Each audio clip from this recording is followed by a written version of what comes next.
Video వెళ్ళిపోతుందా?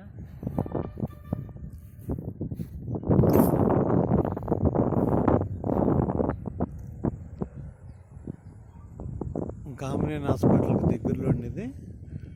అలాగే Shamrock international school, తర్వాత 22 అంతస్తుల అపార్ట్మెంట్ అండి అది. దానికి దగ్గరలో కానూరు మున్సిపాలిటీ పరిధిలో 209 గజాలండి. ఇది నాన్ లేఅవుట్ కింద ఉంది. ఇది దీని దగ్గరలో ఆ విల్లా ప్రాజెక్ట్ పడుతుందండి.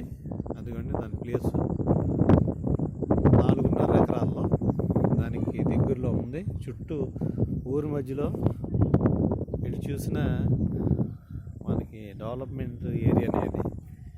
గజం 25,000 చెప్తున్నారు, మాట్లాడుకోవచ్చండి. మరిన్ని వివరాలు కాల్ చేయండి. థ్యాంక్ యూ అండి.